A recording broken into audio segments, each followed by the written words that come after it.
Taste the Daily. Salem மாவட்டம் மேட்டூர் அருகே மேச்சேரியில் JCB உரிமையாளர்கள் 3 நாள் அடையாள வேலைநிறுத்த போராட்டத்தில் ஈடுபட்டனர். ஜேசிபி வாகனத்திற்கு 1 மணி நேரத்திற்கு 950 ரூபாய் மட்டும் பெறப்படுவதாகவும், தற்போது டீசல் விலை, சாலை வரி, உதிரி பாகங்களின் விலை பல மடங்கு உயர்ந்துள்ளதாக வேதனை தெரிவித்துள்ளனர். மேலும் இதுவரை ஜேசிபி இயந்திரத்திற்கான வாடகை பணம் இதுவரை உயர்த்தப்படவில்லை எனவும், இதனால் பல குடும்பங்கள் வாழ்வாதாரத்தை இழந்து தவித்து வருவதாகவும் ஜேசிபி உரிமையாளர்கள் குற்றம் சாட்டியுள்ளனர். எனவே மானிய விலையில் டீசல் வழங்க வேண்டும் என்பன உள்ளிட்ட பல்வேறு கோரிக்கைகளை வலியுறுத்தி ஜேசிபி உரிமையாளர்கள் 3 நாள் அடையாள வேலைநிறுத்த போராட்டத்தில் ஈடுபட்டனர். ஆனால் டீசல், உதிரி பாகம் மற்றும் இன்சூரன்ஸ், டேக்ஸி இந்த மாதிரி எல்லாமே விலைவாசி உயர்ந்துகிட்டு இருக்குது. ஆனால் எங்களுக்கு இன்றைக்கும் மணிக்கு அதே 4-5 வருஷத்துக்கு முன்னாடி, 10 வருஷத்துக்கு முன்னாடி என்ன விலை இருந்துச்சோ அதே 800, 900, 1000 இந்த மதிப்பில் தான் ஓடிட்டு இருக்குது.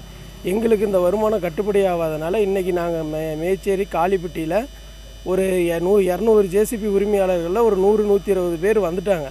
இன்னும் ஜேசிபி வந்துக்கிட்டே இருக்குது. எங்கள் எல்லா ஜேசிபி உரிமையாளர்களும் இந்த காளிப்பட்டி இடம் சேர வரையிலும் எங்கள் போராட்டம் தொடரும்.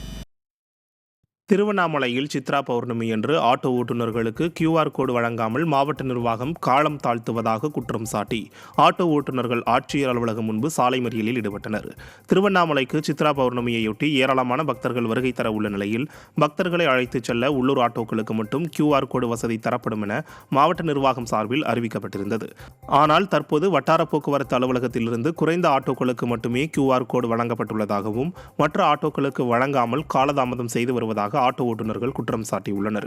இதனால் மாவட்ட ஆட்சியர் அலுவலகம் முன்பு ஆட்டோ ஓட்டுநர்கள் சாலை மறியல் போராட்டத்தில் ஈடுபட்டனர். திருப்பூர் மாவட்டம் உடுமலை உழவர் சந்தையில் சேதமான தரைத்தளத்தை சீரமைக்க கோரிக்கை எழுந்துள்ளது.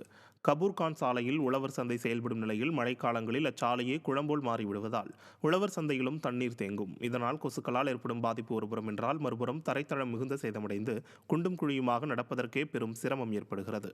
இதுகுறித்து பலமுறை புகார் அளித்தும் கும்பகரண தூக்கத்தில் உள்ள விடிய அரசு விழித்தெழுந்து உழவர் சந்தையை சீரமைக்க பொதுமக்கள் அறிவுறுத்தியுள்ளனர்.